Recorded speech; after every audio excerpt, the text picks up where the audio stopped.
Eu preciso te contar uma coisa que ninguém te fala na concessionária. Quando você entra sorrindo, olha para aquele carro zero e pensa, cabe no meu bolso, são só R$ 1.200 por mês?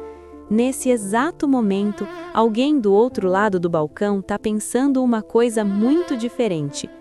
Ele está pensando em quanto você vai pagar no total. E eu preciso que você saiba esse número antes de assinar qualquer coisa. Vou te dar um exemplo real. Um carro de R$ 60 mil, financiado em 60 meses, com juros de 1,5% ao mês, o que é considerado uma taxa normal no Brasil, vai te custar algo em torno de R$ 95 mil no final. Você comprou um carro de 60 mil e pagou 95 mil. A diferença, R$ 35 mil, foi direto para o bolso do banco. E você nem percebeu, porque a prestação parecia pequena. Esse é o truque. Não é o valor total que entra na sua cabeça, é a parcela. E a parcela foi calculada exatamente para caber na sua renda sem doer muito. Mas doendo pouquinho todo mês durante 5 anos, ela machuca muito mais do que você imagina. Mas vou além, porque o problema do financiamento de carro não é só o juro, é o que acontece com o seu patrimônio durante esses 5 anos. Enquanto você está pagando o financiamento, o carro está perdendo valor.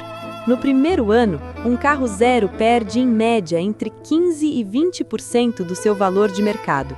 Isso significa que aquele carro que custou 60 mil, ao final do primeiro ano, vale por volta de 48 ou 50 mil. Mas você ainda deve quase a mesma coisa que devia quando comprou. Existe um nome para isso. É quando o valor da dívida é maior do que o valor do bem que você comprou. E quando isso acontece com um carro, você não consegue nem vender ele para quitar o financiamento. Você fica preso. E tem mais uma coisa que o vendedor não te conta. O custo real de ter um carro vai muito além da parcela. Tem o seguro, que para um carro zero pode passar de 4, 5, 6 mil reais por ano, dependendo do modelo. Tem o IPVA, que no Brasil é calculado sobre o valor do veículo e pode te custar mais de 2 mil reais. Tem a manutenção, os pneus, a revisão obrigatória que você é obrigada a fazer para não perder a garantia. Tem o combustível subindo todo mês. Some tudo isso e você vai perceber que aquele carro que custava R$ 1.200 por mês, na verdade custa o dobro quando você junta todas as despesas. Agora eu quero que você pense em algo diferente. Imagine que em vez de financiar um carro de 60 mil reais, você comprasse um carro usado de 20 mil à vista. Carro bom, revisado, que te leva aonde você precisa. E os 40 mil que você não gastou, junto com os 1.200 que você pagaria de parcela todo mês, foram para um investimento, com rendimento de 12% ao ano. Sabe quanto você teria em 5 anos? Mais de 100 mil reais, enquanto a pessoa que financiou o carro zero terminou de pagar 95 mil reais e ficou com um carro que vale 40 mil. Não estou dizendo que você não pode ter um carro bom. Estou dizendo que a matemática do financiamento está trabalhando contra você e que existe uma forma de usar esse mesmo dinheiro para construir patrimônio, em vez de destruir. Mas eu sei que a teoria é fácil de falar e difícil de colocar em prática. Então vou te dar o passo a passo de como sair dessa lógica.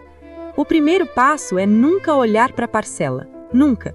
Quando você entra numa concessionária ou num site de financiamento, a primeira pergunta que fazem é: quanto cabe no seu bolso por mês?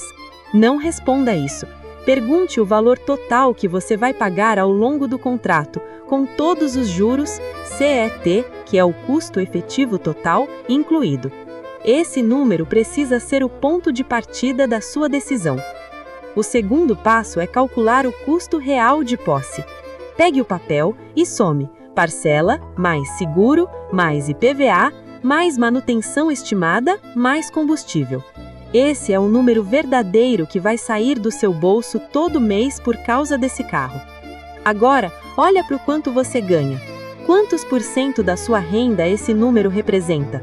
A regra geral que eu uso é nenhum bem que perde valor deveria comprometer mais de 30% da sua renda total. O terceiro passo é desenvolver o que eu chamo de paciência patrimonial. Isso é difícil porque a gente foi criada numa cultura de imediatismo. Todo mundo quer o novo, o zero, o que está na vitrine. Mas as pessoas que constroem patrimônio de verdade aprenderam a adiar a gratificação. Elas escolhem o carro de hoje para poder ter a liberdade de amanhã. O quarto passo, se você já está num financiamento e quer sair, é usar o direito de amortização que você tem por lei no Brasil.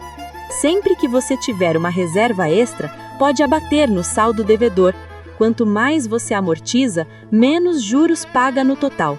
E se você conseguir juntar dinheiro suficiente para pagar o valor de mercado do carro, mais os custos de transferência, pode negociar a quitação com desconto diretamente com a financeira. Eu quero que você entenda uma coisa: o carro não é o problema.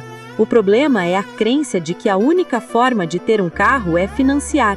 Isso não é verdade, mas essa crença foi plantada na sua cabeça pela indústria que lucra com o seu financiamento. As pessoas que constroem patrimônio de verdade não compram carro zero financiado. Elas compram carros usados com reserva, ou quando compram novo, têm o dinheiro no bolso. A diferença não é a renda, é a mentalidade. Você pode continuar achando que a parcela cabe no seu bolso, ou pode começar a calcular o que aquele dinheiro poderia construir se fosse para o seu futuro, em vez de para o lucro do banco. A rota de fuga começa aqui, com essa decisão, com essa escolha consciente de não deixar um bem que perde valor drenar o dinheiro que poderia fazer você livre. Se esse vídeo fez você pensar diferente, me conta nos comentários qual carro você tem hoje e se já fez essa conta do custo real. Compartilha com quem está pensando em financiar um carro agora, porque essa informação pode mudar a decisão dela. E se inscreve aqui no canal, porque toda semana eu trago uma armadilha financeira nova que precisa ser desarmada. Até o próximo vídeo!